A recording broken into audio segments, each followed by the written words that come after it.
Well, happy 4th of July, everyone. So, by the time this video is out, it should be already July 5th. So, just putting it out there. So, today we're going to be just reviewing events that took place on 4th of July. Now, first one is from Japan, coming from Baka Gaijin and Friends. Once again, Chris Brooks produced another show.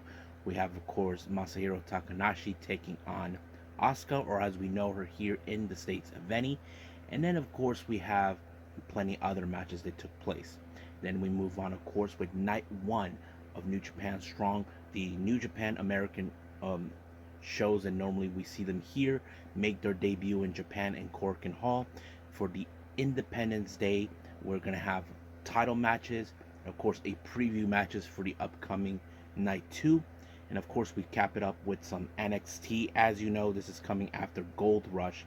We have an interesting tag match where we see loser leaves NXT forever and plenty other things. And of course, we got a couple of news updates to tell what's been going on in the world of pro wrestling. So, let's get ready for another episode of the Deleted Wrestle Zone.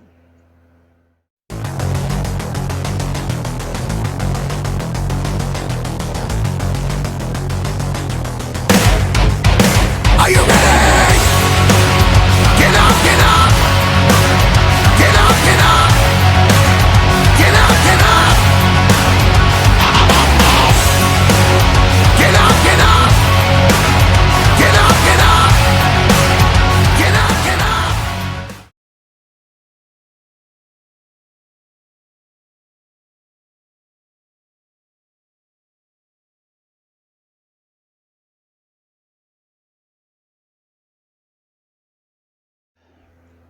Welcome everybody to the Deleted Wrestle Zone, all things that is pro wrestling with AEW, NXT, New Japan Pro Wrestling, Impact Wrestling, the National Wrestling Alliance, various promotions, wrestlers, matches, and championships.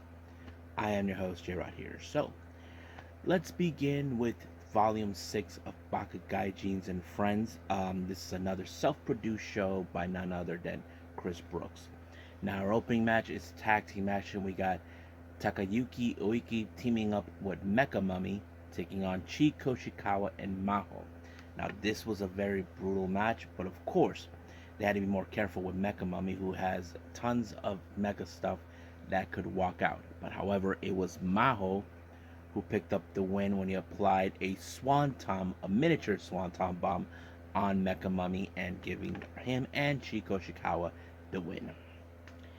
Now, our next match, we have two friends from Freedoms. We're talking about Minoru Fujita and Rina Yamashita. Now, these two guys are part of the unit known as Unchained in Freedoms. I thought this was a very interesting matchup. Now, I wasn't too sure how this was going to go in every way. I mean, both wrestlers are great, but however, this match ended in a time limit draw. However, I don't know exactly what exactly the time is. Was it 10 minutes, 15 minutes, that sort of thing? It was still unclear, but unfortunately, this match ended in a time limit draw. Now, we were supposed to have a performance with none other than, what's his name? Antonio Honda, but out of nowhere, we were surprised by none other than Shota. You met me see him, he's a freelance wrestler.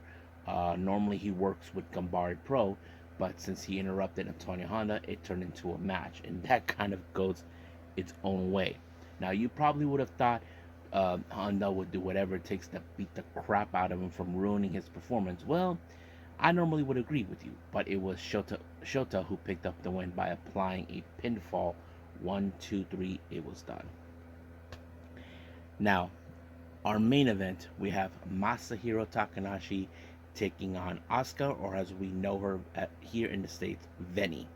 Now, this is a very interesting matchup between them. Now, you know I've always talked about how Masahiro Takanashi is a bit more slick and clever for what he does in the ring. However, he was able to bring in his compadre, Chris Brooks, who unfortunately he's currently out on injury, but he was hosting the show himself.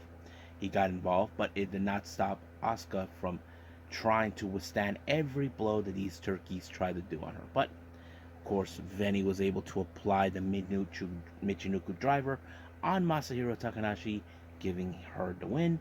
Just like that, 1, 2, 3, adios, Masa. I have to say, pretty good show. I hope we get more of the Baka Gaijin and Friends. And I think that's pretty much it for this one. And I believe it's time for New Japan Strong.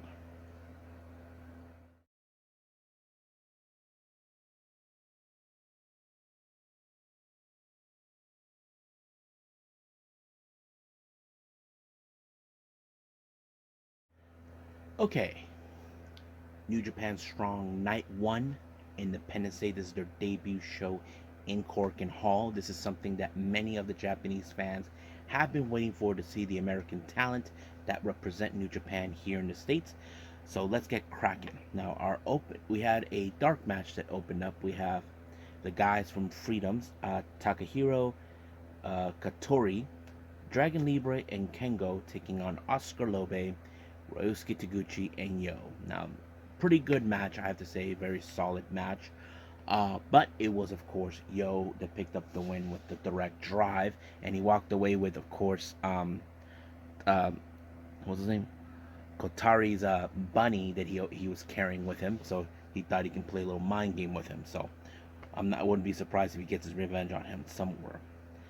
Now, the opening of the show, we had Rocky Romero giving his little speech about how this is the first time that many of the American wrestlers who represent New Japan Strong are in Japan, and something that many fans probably would want to see. And I think it was probably a great opening, and I can't wait to see it. So let's talk about it.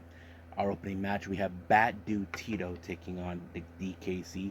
DKC put up a fight, but it was enough. The chops didn't even took effect for Bad Dude Tito. However, that Bad Dude Tito was able to put the Steiner driver on him, giving him the win.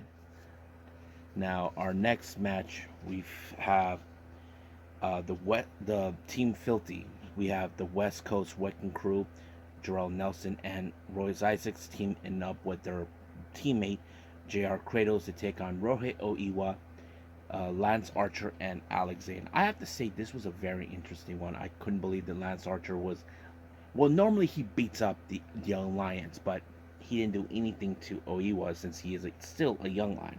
But however, he did hold his own, and I think it was a pretty good match how it ended. But however, Oiwa was the one who ended up on the wrong side of a cutter by Nelson, giving him the win, giving, of course, the entirety of Team Filthy the win.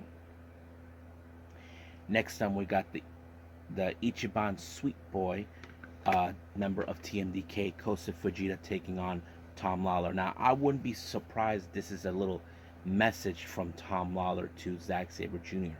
If you guys remember, there have been debates about who is the far more better submission specialist. Well, I'm sure that Kosa Fujita did everything that Zack Sabre Jr. taught him, but however, Tom Lawler has far more better advanced in him until he applied a knee strike into the face of Fujita, giving him the win. Next up, we have Rocky Romero teaming up with Eddie Kingston to take on Bullet Club's Geto and Kenta. Now, keep in mind, in night 2, Eddie Kingston will be challenging for the New Japan Strong Openweight title that he currently has. But however, it was, of course, Kingston with the back fist onto Geto, giving him the win. However, this is a direct message that he's going to send to Kenta. Now, Kenta doesn't seem too concerned because he always finds a way to ensure that title doesn't go anywhere. But don't put it past Eddie. He knows how to fight very dirty, even if he knows when not to draw the line or when he has to. Now, this is a very interesting match. Many people were expecting this for a while. We have the members of DDM coming from Stardom, Tekla and Julia, taking on Momo Kogo and Willow Nightingale. Now, keep in mind, night 2 is where we see Willow defends the New Japan Strong Women's title against Julia. Now, this was a very interesting comment that I did like about the commentators. Many people talked about this before. Now, during the tournament that took place in Long Beach in Resurgence, many people asked, why was Momo Kogo involved? I mean, we all could agree Momo didn't have the best track record. She did not have any title reigns. She has won matches here and there, but that's always been a debate.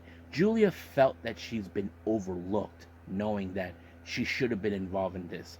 I mean, Mariah May even said the same thing too. I mean, there could have been others, but this was a very first time to meet. But the one thing is this: Julia feels was mocking and disrespecting Willow Nightingale. But however, Momo Kogo was on the fence and told her that she is strong as she thinks that as she looks. But Julia doesn't like that. She doesn't think that Willow Nightingale is that strong. But obviously, that's not the case. Apparently, she pulled off the Doctor Bomb onto Tekla. Now, during the post-match comments, of course, Julia claims that she knows how to beat her because she had studied her in the ring. But the obvious question we always know: Willow Nightingale, she doesn't back down. She has that never say die attitude, never surrender attitude, that type. So Julia can figure out all she wants, but she's facing a much bigger competitor, but one with extreme power. So that's going to be one match we definitely going to see. Now, our next match, this is one of two title matches. This is for the New Japan Strong Openweight Tag Team titles between the Bullet Club War Dogs, Gabriel Kidd, and Alex Coughlin taking on Bushiman.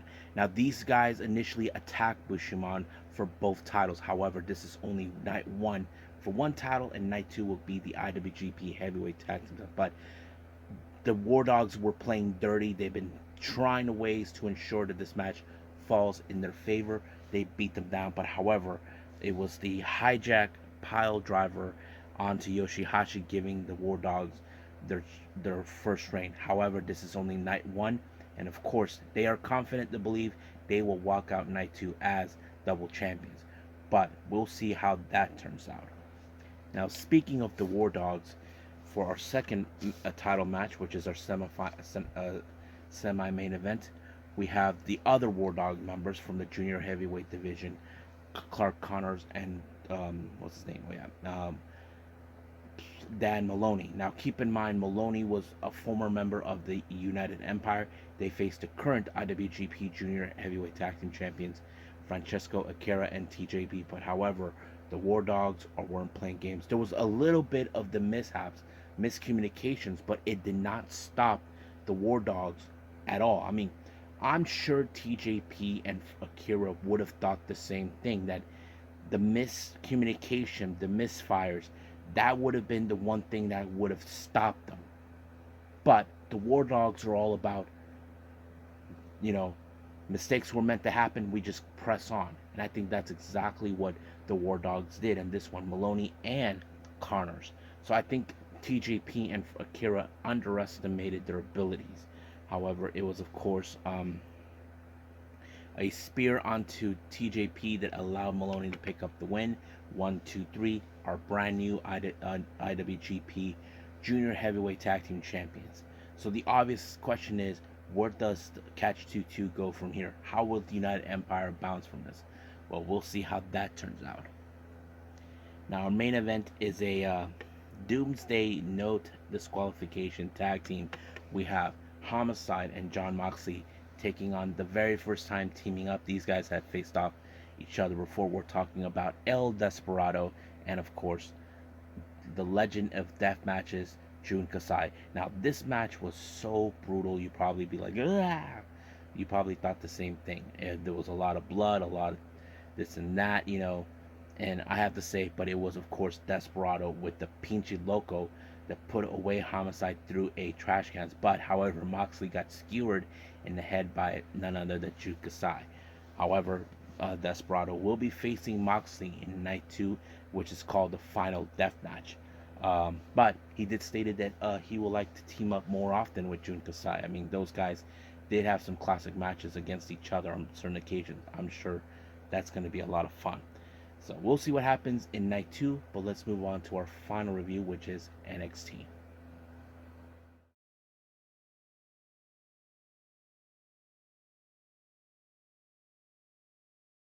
Alright, so we have NXT, our final review, so let's get started. Our opening match is Blair Davenport versus Roxanne Perez. Now keep in mind, This story tells us about Davenport, who made her return, who revealed she was behind the attacks on Nikita Lyons, Wendy Chu, Soruka, and of course Roxanne Perez. Now, Roxanne Perez did not take this kindly when it was revealed it was her, so Roxanne did everything right to try to put her down, but however, Davenport's abilities were just way too much for Roxanne Perez to handle, so she applied knee strikes to her, everything possible just to put her down. And she did. 1, 2, 3. It was just done like that. Now, during an interview with Mackenzie, they had a talk with Ivy now because there's concerns about how things can go wrong in the loser leaves NXT Forever match between the Creed brothers and the Dyad. Ivy now is completely concerned, but she has strong confidence that they can pull it off. But of course, her interview was interrupted by Tiffany Stratton, all this and that, because she is feeling like no one is talking about her recent victory when she retained the top. But however, Ivy now told her, "You tapped out," even though the ref didn't see it. But she did tell Mackenzie, if the Creed brothers leave, does that mean she has to leave? But Mackenzie assured her, saying, "No, only they do." It's the same thing with the Dyads. So basically, she's not happy. Now, our next match is Mustafa Ali versus Tyler Bate. Now, keep in mind, this whole thing with Mustafa Ali has been very interesting. Since he came back, he had to play his own little dirty game, especially when he was a referee between Tyler Bate and Wes Lee. So the obvious thing does tell, what does Mustafa Ali really gain from this? But however, he actually shoved Tyler Bate off the ring ropes and landed on his groin, but it did give Mustafa Ali the 450 splash to put away Tyler Bate. But he did issue the challenge, saying that he would love to have a match against Wesley at the Great American Bash that will take place by the end of this month on the 31st of July, I believe. 31st? Or, yeah, somewhere around there. But yeah. Now, our next interview, Joe Gacy and Ava Reigns talked about, of course, that match, the loser leave NXT. But he believes that he's confident saying that the right people will be remaining. So he's confident to believe that the Dyad will be, but we'll see about that as well. Now, we did see the return. Now, our next match, we have Tatum Paxley taking on Kelani Jordan. Kelani Jordan had Dana Brooke, who in fact is by her side. Dana Brooke and of course Kelani Jordan have something in common. They're both gymnasts, so that kind of helps for Dana Brooke, who can help a young up and comer like Kelani Jordan. But however, she did surprise us with an upset when she applied a stunner onto Tatum Paxley. However, their little party was interrupted by none other than the resident me girl, the so-called savior of NXT, Cora Jade. Now, she feels like she is not impressed with this whole thing with the win, but Jordan is not gonna back down from Cora Jade no matter what. But Cora Jade had no business with her, so she kind of run away. Now, we did see last week the return of Andre Chase, and once again, the same old school is back in business. However, they have some unfinished business with Drew Gulak and Charlie Dempsey, who's now been a thorn of these guys' side for a while. So I can't wait how these jerk monkeys will definitely get their due. Now, our next match, well, this is the NXT Underground. Basically, they brought back what we remembered as the Raw Underground and all this and that. So it was Eddie Thorpe versus Damon Kemp. Now, Damon Kemp felt that he's been cheated out on his matches.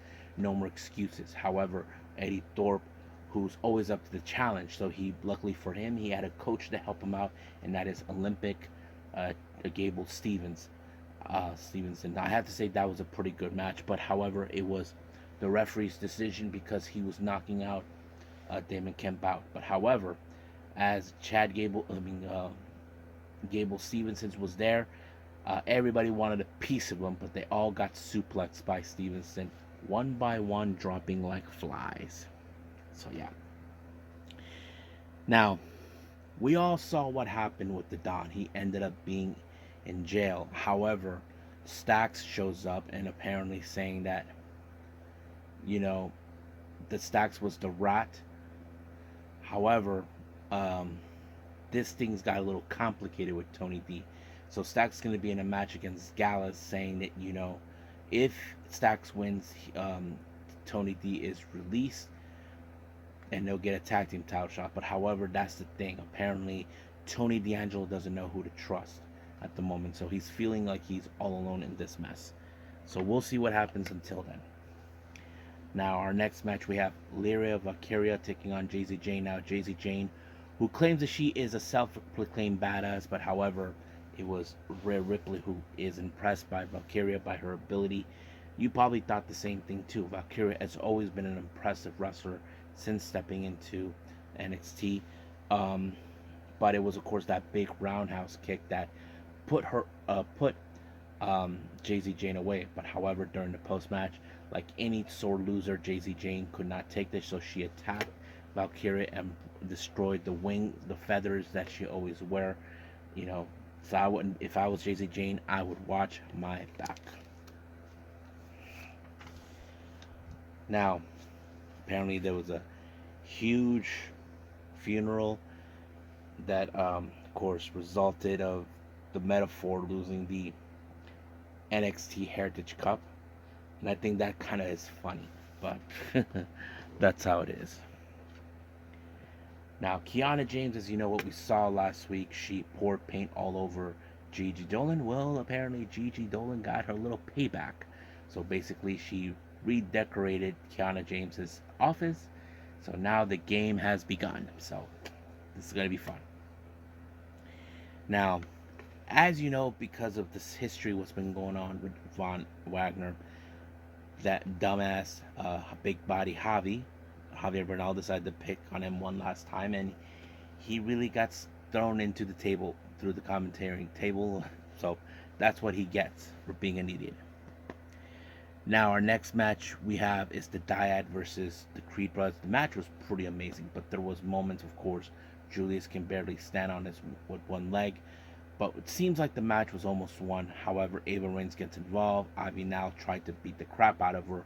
But out of nowhere, a guy in a red hoodie in the mask shows up, knocks out, what's his name? Julius, giving them the win. So basically, the Dyad got what they wanted to get rid of the Creed Brothers. Now, for the record, the Creed Brothers has now been said that they'll be heading to the main roster. I'm sure we're going to be so happy to see them there. Now, as you know, we saw the things been going on between Carmelo Hayes and of course Finn Balor. Apparently, Carmelo Hayes is inviting the Judgment Day. That's going to be very interesting. But is it wise? I don't know. Now, the last thing we see is Braun Breaker giving his little promo until once again, apparently there's been unfinished business between him and Ilya Dragunov. That is something that's going to be crazy. That match, I would love to see those two keep continuing fighting. So we'll see how this is going to go. So I think that's pretty much it with NXT. I believe it's time for news updates.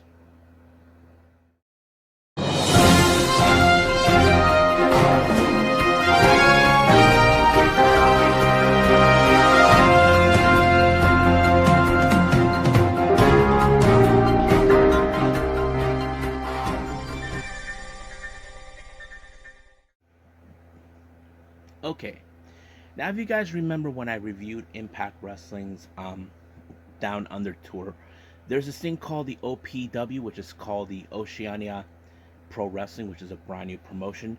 They just announced for a show that'll be coming out soon called Impact Wrestling Australian Showcase. So it looks like they're looking for talent that could make their way to Impact Wrestling. I have to say that's a good thing. I mean, we have seen many international partners with many of the U.S. promotions here, like AEW with New Japan and AAA. I mean, anything is possibilities with that. So we'll see who will be involved. Now, Canadian promotion Nation Extreme Wrestling announced that Viva Van will be making her return to the promotion on the 9th of September. So if you guys are Viva Van fans in Canada, just letting you guys know. Now, new show alert by none other than Wrestling Revolver. They announced for the next show called Redacted Forever that will take place on the 2nd of September. They announced that Tyler Breeze will be making his debut, And then there's, of course, Alex Shelley, the second gear crew, will be making their presence known as well, and there's plenty others. Now, I did talk about NXT Underground. Well, apparently Josh Barnett goes out calling this one fake blood sport. Now, keep in mind, there's been a lot of talk about this in the past about Brett Lauderdale, the owner of GCW, that will love to give rights to the blood sport stuff to WWE, but Josh Barnett, I'm sure he's not going to take that kindly since he's the one who runs it. But he did say some remarks about it, but it's true. I mean, it is like a fake blood sport. I mean, that's how it's always been recently. Now, Hikaru Shida has is going to be returning to Japan for Pro Wrestling Wave on July 17th. Will she be teaming up with ASUKA Kai before she retires? But their opponent is none other than Kusina Tanaka and Honoka.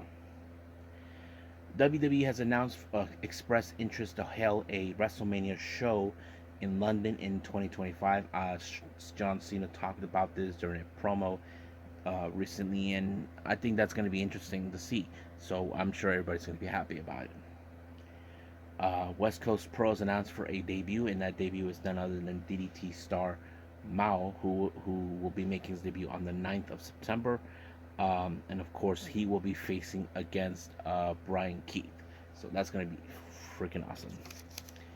Now, finally, we have, of course, Stardom. Some interesting announcements were made. Momo Kogo will be absent on July 9th due to filming. Now, I'm not sure what kind of filming we did, but I do know that there's been reports about filming for the Runaway Wrestler. I know that Momo Kogo has an audition for it as Mayu Itani, but didn't get the part. I'm sure they're using it for additional something, but we'll see. Waka Tsukiyama will also be absent on the 19th and through the 21st of July due to treatment on her injury. Now, they never specified the injury, but I hope she's okay.